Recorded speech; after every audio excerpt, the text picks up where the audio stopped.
Okay, we're going to have a closer look at the guitar solo from I Wish.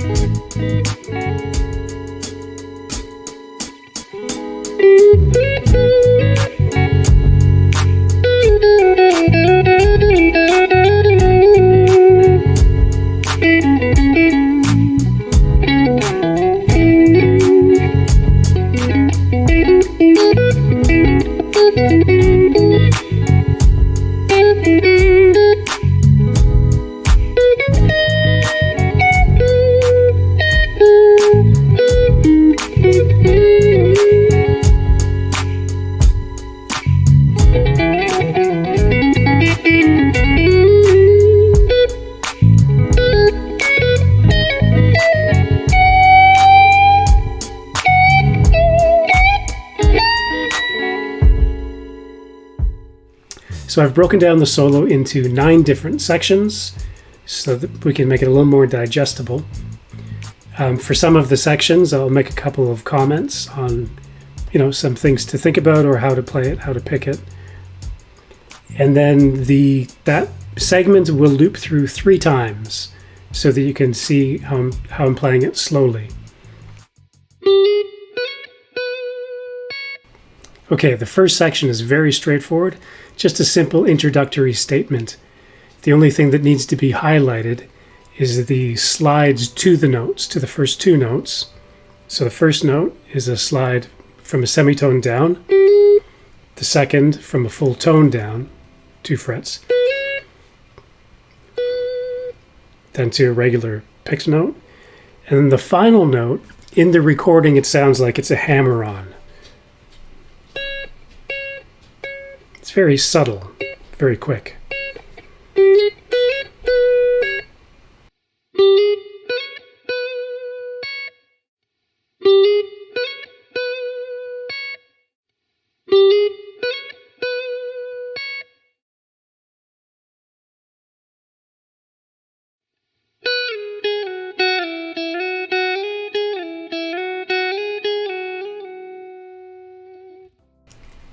The second part is the slidey phrase. The only thing worth mentioning is that you pick and then slide. So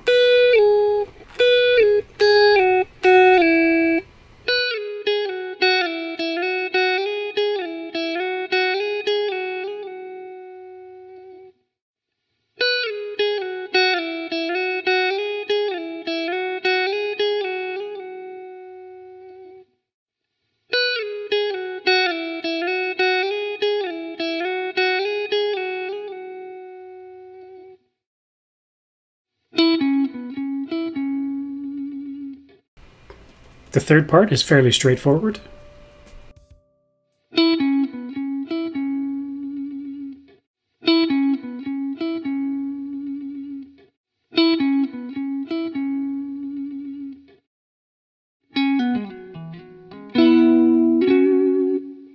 Something I need to mention about the fourth part is the use of these double stops, or these 2-note chords. So when the phrase moves back upward, it begins in a downward movement.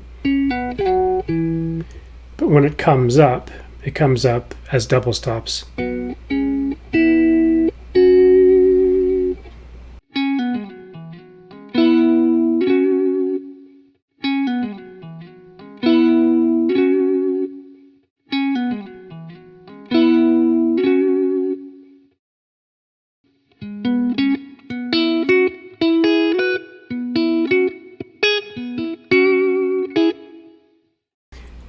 The fifth part, Walkin the Chicken. I love this section.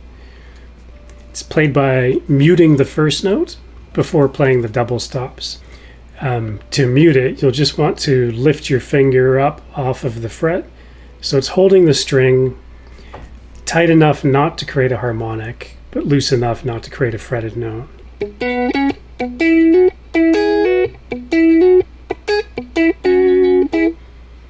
And you'll just need to watch the rhythm of the final part.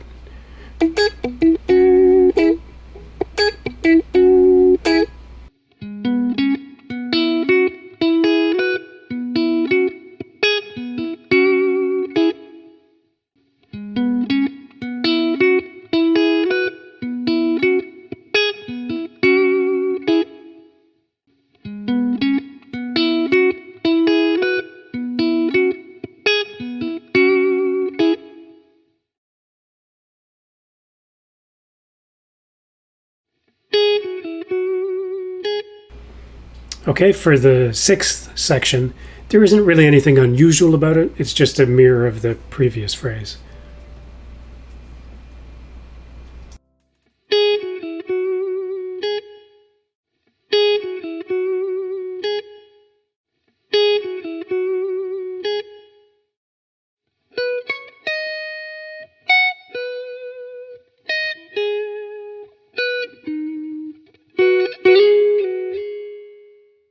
Okay, for the seventh part of this, you'll just want to watch your timing. It's a very laid-back timing on it.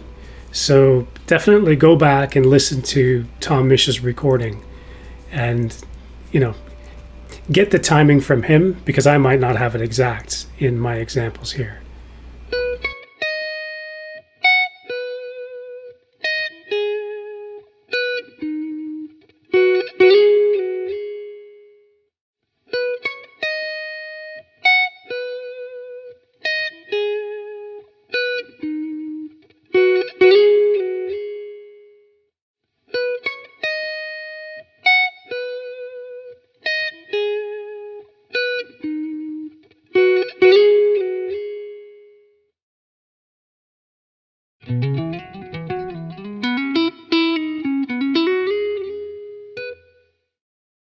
Okay, the eighth part of the solo.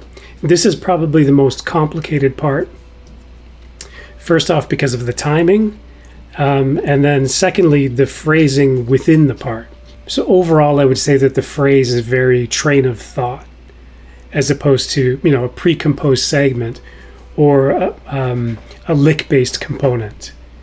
So some of the other phrases, you can attribute to being sort of a part of the common repertoire of licks you would use, say, in a pentatonic minor or in a minor blues scale.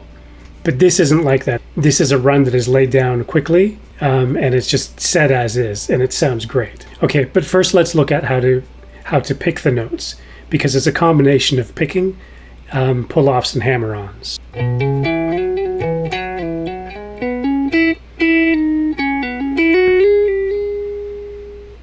So watch my right hand.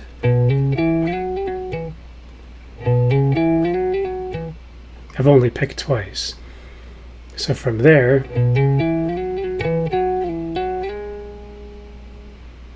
and now I'm not saying that you can't pick the notes within there, but to get the really smooth,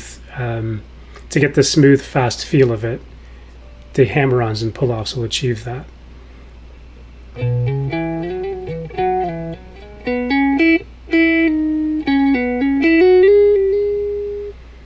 And so that last part of the statement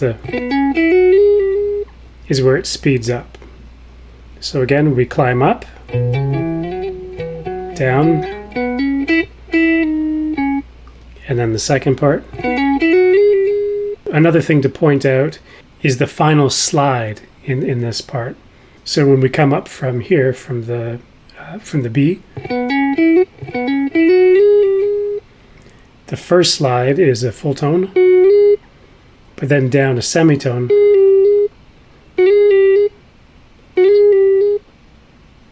and this part is finished off with a very light touch on the B up here. You just barely hear that B. The final thing I'll say about this eighth part, again, because this seems to be very much just a purely improvised train of thought phrase, I think you'll need to play it in a similar fashion. So get it under your fingers first, and then use the closing of the phrase to guide your placement of it. Go back and listen to the studio recording. Listen to what Tom's playing on that. And once you have it under your fingers, try to base the timing on the closing of that slide.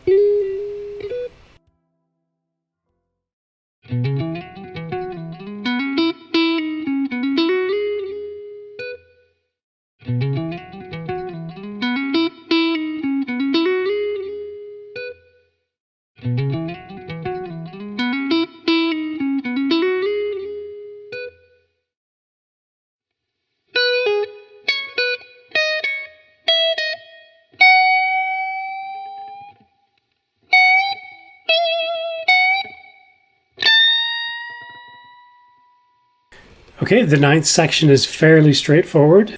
You'll hear on my guitar, I redid my frets a couple years back and I didn't do the greatest job. So I still need to file them down. So you'll hear that I actually lose my note when I bend up because my higher frets are still popped out a bit too much.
Now clearly I'm not playing this exactly as Tom Misch does, because who plays exactly like he does? The guy is a fantastic guitarist. But what you find in this video should give you a solid foundation to have a listen to how he's playing it, and either match your playing to that, make changes if you feel that you need to, or take it in your own direction. Either way though, it's an excellent solo to use as a sort of springboard for how you might approach your own solos as well. Okay, but that's it for this video. Thank you for watching. Please like and subscribe, and I will see you in the next video. Here's my cat.